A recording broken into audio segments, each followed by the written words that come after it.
O livro de Atos dos Apóstolos, no seu capítulo 2, nos falam de um dos maiores acontecimentos pós a ascensão de nosso Senhor e Salvador Jesus Cristo, que foi o Pentecoste, o dia de Pentecoste.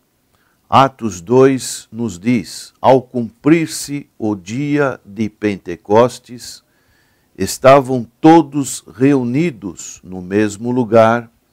De repente veio do céu um som como de um vento impetuoso e encheu toda a casa onde estavam assentados. E apareceram distribuídas entre eles línguas como de fogo, e pousou uma sobre cada um deles. Todos ficaram cheios do Espírito Santo e passaram a falar em outras línguas, conforme, segundo o Espírito Santo, o Espírito lhes concedia que falassem. O dia de Pentecoste significava o 50º dia depois do sábado da semana da Páscoa. 50 dias depois do sábado da Páscoa. O Pentecoste, ele era celebrado no primeiro dia da semana, isto é, no domingo. E era uma das 3 grandes festas anuais de Israel, precedida, em primeiro lugar, pela Páscoa, depois Pentecostes, e depois, 4 meses após Pentecostes, a festa dos tabernáculos. O Pentecostes era também conhecido como Festa das Semanas, porque era celebrado 7 semanas depois da Páscoa. Também conhecido como Festa da Colheita, porque os primeiros frutos da colheita eram ajuntados, e também conhecido como o Dia das Primícias. O relato da vinda do Espírito Santo mostra 3 sinais: o vento, o fogo e a pregação inspirada da presença de Deus como testemunha. O vento é um símbolo da presença do Espírito Santo. O Senhor Jesus, falando para Nicodemos, depois de argumentar sobre o novo nascimento, ele disse: o vento sopra para onde quer, não sabemos de onde vem, nem para onde vai, e ele comparou o vento com aqueles que são nascidos pelo Espírito Santo de Deus, o nascimento espiritual. Algo que nós, na nossa natureza humana, não podemos avaliar, porque é uma obra divina no coração do homem, da mulher. O fogo é um símbolo do poder purificador e julgador. Quando João Batista pregava, ele dizia: arrependei-vos, porque é chegado o reino dos céus. E ele dizia: eu vos batizo com água, mas virá um após mim, que batizará com fogo e com o Espírito Santo. E ele dizia também: arrependei-vos, porque o machado já está posto à raiz das árvores, e toda árvore que não produz bons frutos é cortada e jogada ao fogo, mostrando que o fogo também é um símbolo do julgamento. E as línguas a línguas repartidas, eram vários idiomas falados em todas as partes da região mediterrânea oriental, que ia de Roma à Pérsia. E eles ficaram cheios do Espírito Santo. Estavam sob a direção e a influência especial do Espírito Santo. Isso era evidenciado exteriormente pelo falar em línguas conhecidas, isso é, outras línguas, que aqueles visitantes nessa festa do Pentecostes se reunia vários judeus de várias partes do mundo e também prosélitos, pessoas que aderiram ao judaísmo, puderam ver aqueles pescadores com baixa escolaridade, ele falando em suas línguas natais. De maneiras que foi um grande acontecimento para o início da obra da Igreja do Senhor, a igreja primitiva. Aconteceu na cidade de Jerusalém. Reunia um grande número de judeus de várias outras partes da região do Mediterrâneo. E era um grande acontecimento que a palavra de Deus nos deixa registrado. O Pentecoste foi algo que foi profetizado, algo que já estava relatado pelos profetas.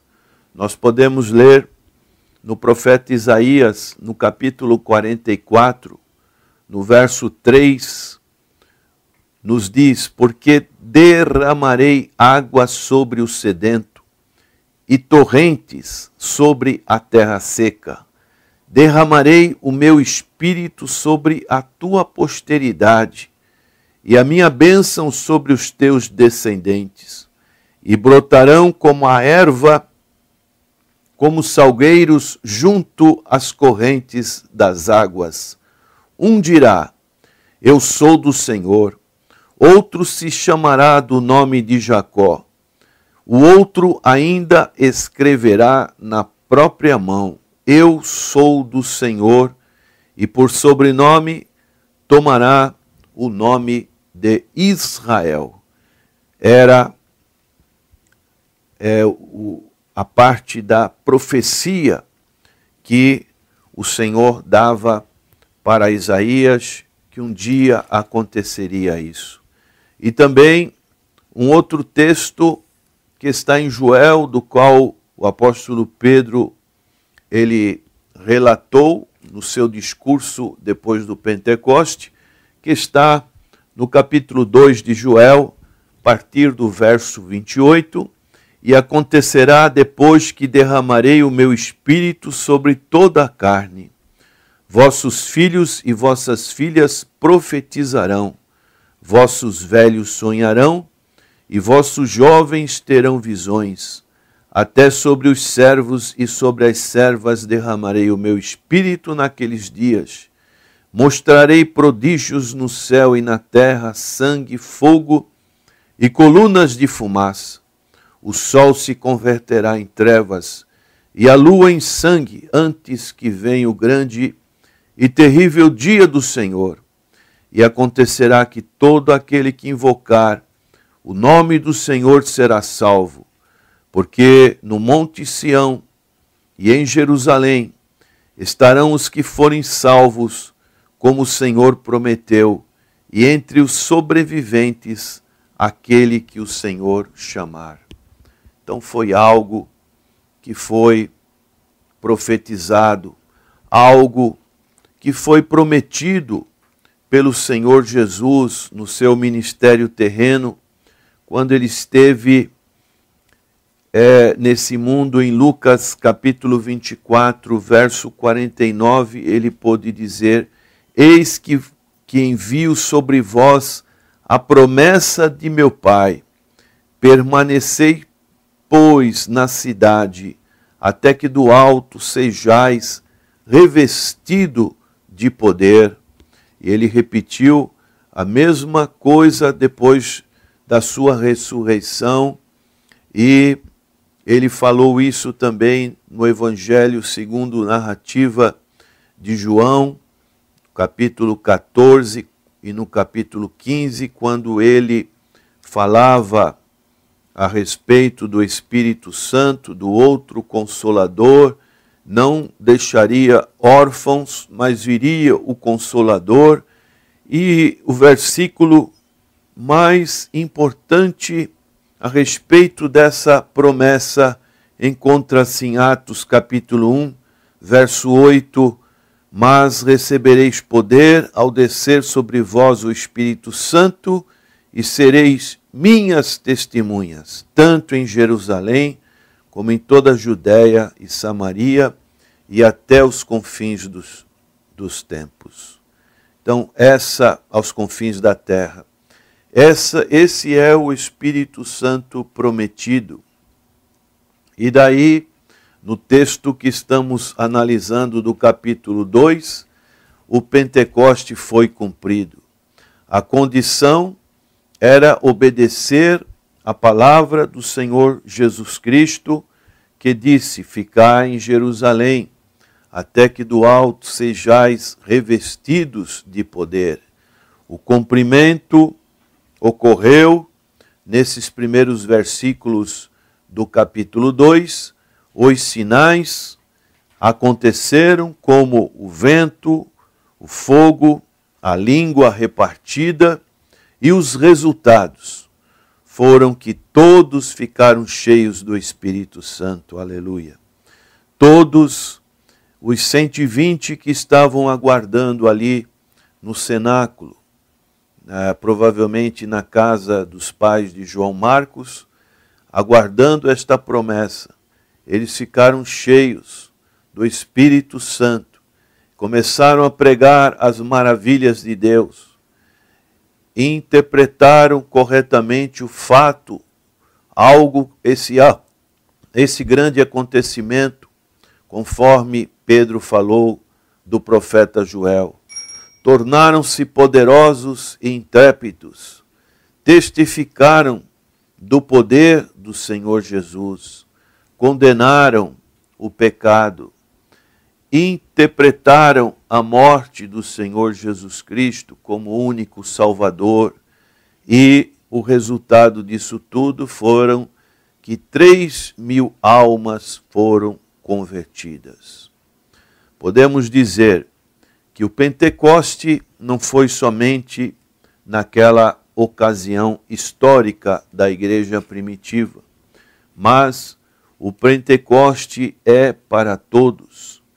Conforme Atos capítulo 2, verso 29 diz: irmãos, seja-me permitido dizer-vos claramente a respeito do patriarca Davi, que ele morreu e foi sepultado, e seu túmulo permanece até hoje.